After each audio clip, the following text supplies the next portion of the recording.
بہت زیادہ بلانے والے ہیں، ان کے ہاں چلا جاتا ہوں۔ میں نے دیکھا تو ان کا بھائی جو ہے ایسے چل رہا تھا تو ہاتھ میں تسبیح تھی، بات تھوڑی کرتا تھا، تسبیح زیادہ پڑھتا تھا۔ اس کا دبئی میں بہت بڑا کاروبار، جسے کہنا چاہیے بہت بڑا کاروبار دبئی میں۔ کہنے لگا گاڑی میں جا رہا تھا، کچھ لوگ آئے، گاڑی کا دروازہ کھولا، بیٹھے، مجھے لے گئے۔ پھر میرے گھر والوں کو مہینوں پتہ نہ چلا، اور اس کے بعد بڑی اذیتوں کے بعد میں چھوٹا۔ اب وہاں بیٹھ کے پھر اللہ ہی تھا تنہائی میں، اور تو کوئی تھا ہی نہیں۔ کہا کہ وہ اللہ سے ذکر کرنے اور باتیں کرنے کی ایسی کوئی مجھے عادت سی پڑ گئی ہے، اب لوگ مجھے کہتے ہیں کہ آپ جیل کی اذیتوں کی وجہ سے خاموش ہو گئے ہیں۔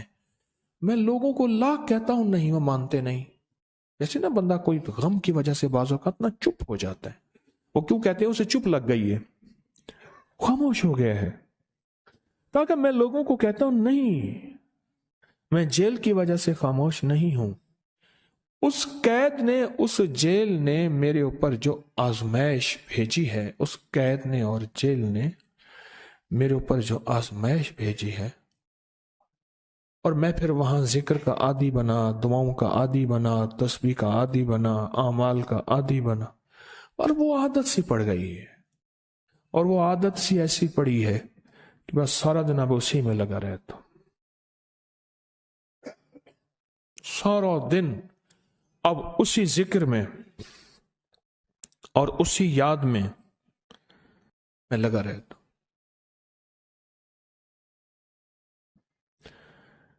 کہیں ایسا نہ ہو ہم بھی اگر ذکر سے غافل ہوئے، تسبیح سے غافل ہوئے، خدا نہ خواستہ ایسی آزمائش آ جائے، اور پھر ہم ذکر اور تسبیح اور اعمال کے عادی بن جائیں، اللہ سے عافیت مانگے۔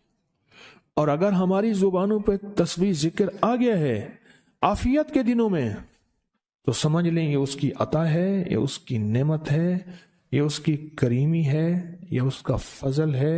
اس نے بہت بڑی آزمائش سے پہلے ہمارے اوپر اتنا کرم کر دیا، اس کا بہت بڑا کرم ہے۔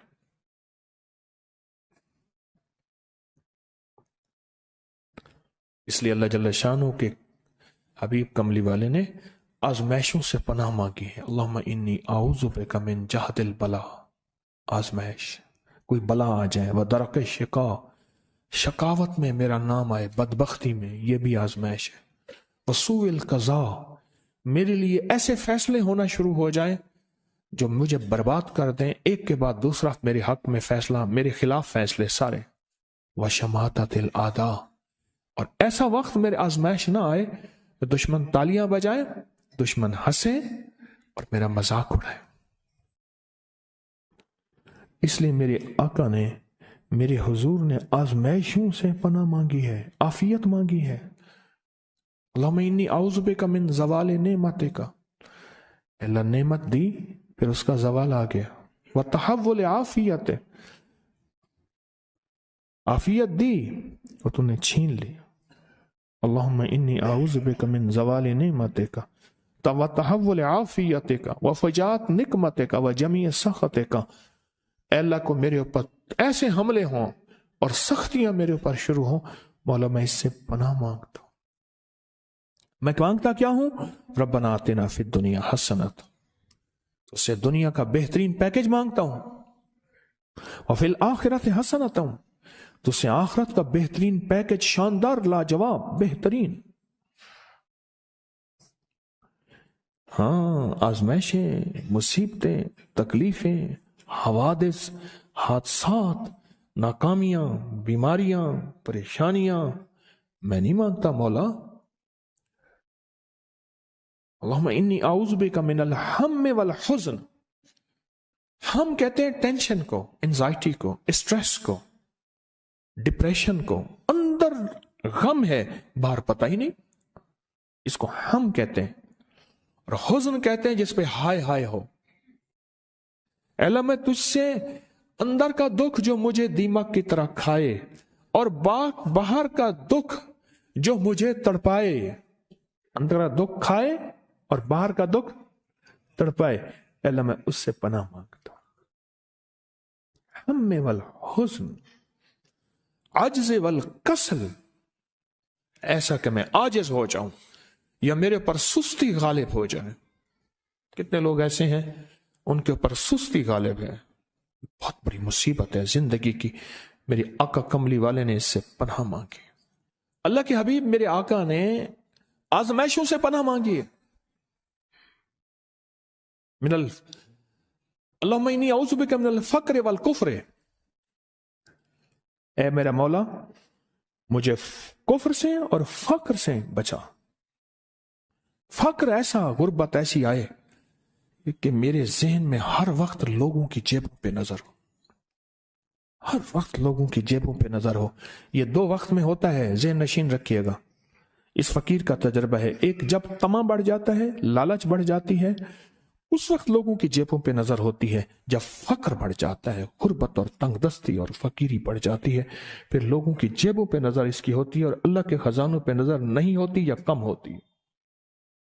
اے میرا مولا مجھے فقر سے بچا اور کفر سے بچا، کہ ایسا وقت نہ آئے میں اپنا دین بیچ بیٹھوں، اپنا ایمان بیچ بیٹھوں۔ ہمارے ایک مخلص تھے عبد الوحید سلیمانی صاحب رحمۃ اللہ علیہ، کہنے لگے انارکلی میں میرا ایک دوست تھا، تو میں اس دوست کے ساتھ زندگی گزری، پنجاب یونیورسٹی میں اکٹھے پڑھتے تھے۔ تو پھر پتہ چلا کہ وہ بہت مالدار ہو گیا، اسلام آباد کے ایک بہت بڑے سیکٹر میں گیا تو اس کا گھر دیکھا، گاڑیاں، بڑا گھر، اور یہاں اس کے پاس ایک پرانی سی پتلون ہوتی تھی اور غربت ہوتی تھی، اور انارکلی کے کسی اوپر چبارے کے کسی کمرہ لیا ہوا تھا۔ تو میں نے اس کا نام لے کے پوچھا یہ کیا؟ اس نے ایسے سینے پہ ہاتھ رکھ کے کہا بس یہی بیچا ہے، اب باقی سب ٹھیک ہے، سینے پہ ایمان بیچا ہے، سب کچھ مل گیا۔ اللہ میرے پر وہ وقت نہ لا جب میرے اوپر فقر غالب آ جائے یا کفر آ جائے۔ میری آقا کملی والے نے آزمائشوں سے پناہ مانگی، اور آپ حضرات کتنے خوش قسمت ہیں، اس کی شان کریمی اللہ نے آزمائشوں سے بچائے، اور انشاءاللہ ان نام کی برکتوں سے، ان دعاؤں کی برکتوں سے، ان تسبیحوں کی برکتوں سے، اس اللہ کے نام لینے کی برکت سے انشاءاللہ اللہ اور آزمائشوں سے بچائے گا۔ اللہ نے بغیر آزمائشوں کے ہمیں اپنا نام دے دیا، اپنے نام کی تسبیح دے دی، اپنا ذکر دے دیا، اپنی یادیں دے دی۔ کسی جگہ منہ سے اللہ نکل جاتا ہے، کہیں رحمان نکل جاتا ہے، کہیں بسم اللہ نکل جاتا ہے۔ ابو عبداللہ مغربی فرماتے ہیں میں نے رسول اللہ صلی اللہ علیہ وسلم کو خواب میں دیکھا، عرض کیا مجھے اللہ سے ایک حاجت ہے، کس وسیلے سے دعا مانگوں؟ عرض کیا مجھے اللہ سے ایک حاجت ہے، کس وسیلے سے دعا مانگوں؟ کوئی عمل بتا دیں، کوئی وسیلہ بتا دیں آقا۔ میں نے حضور سے خواب میں سوال کیا تو آپ نے ارشاد فرمایا جس کو بھی اللہ سے کوئی حاجت ہو اسے چاہیے وہ سجدے کرے، یعنی 2 رکعت ادا کرے اور سجدے کی ہر رکعت میں 40 مرتبہ آیت کریمہ پڑھے، جو میں عمل میں بتایا کرتا ہوں، لا الہ الا انت سبحانک انی کنت من الظالمین۔ جب بھی کوئی مشکل ہو، الجھن ہو، پریشانی ہو، کوئی تکلیف ہو، کوئی مسئلہ ہو، تو میرے حضور نے فرمایا کہ تو ایسا کر،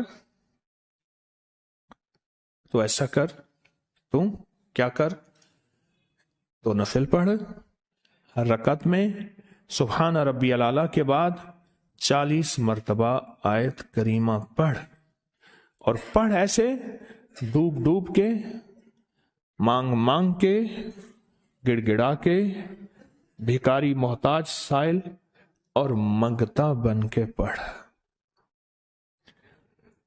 اور حدیث میں آیا کہ کوئی مصیبت زدہ اس کو نہیں پڑھتا جس کی مصیبت دور نہیں ہوتی۔ آیت کریمہ کو فرمایا کوئی مصیبت زدہ اگر پڑھ لے اس کی مصیبت دور ہوتی ہے۔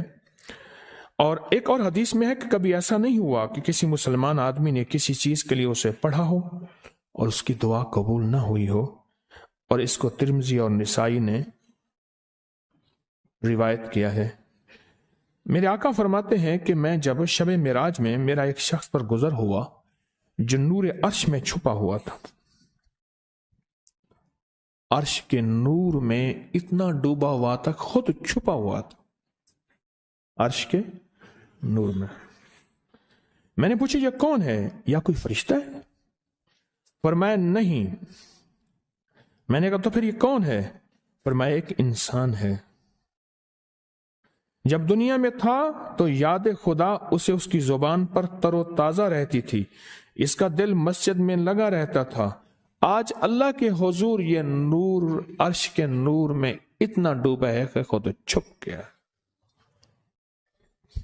دو چیزوں کی وجہ سے، ایک، اس کی زبان ہر وقت اللہ کی یاد سے تر و تازہ رہتی تھی۔ جو دم غافل سو دم کافر، میں نے مرشد سبق پڑھایا ہو۔ حضور کہتے ہیں میں مرشد کے پاس گیا، میں نے کہا حضرت کو نصیحت فرما دیں۔ فرمایا میری نصیحت یہی ہے، جس دم غافل ہوگا سمجھ لے وہ دم تیرا کافر ہے۔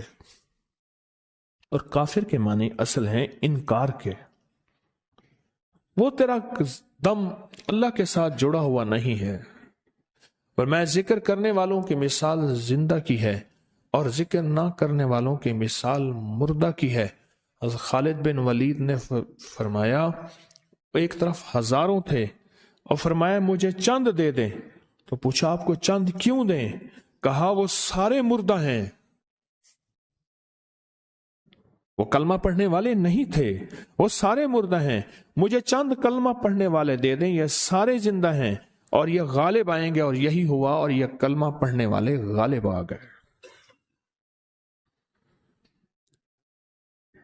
آپ نے فرمایا کہ غافلوں کے درمیان اللہ کی یاد میں لگا رہنے والا ایسا ہے جیسے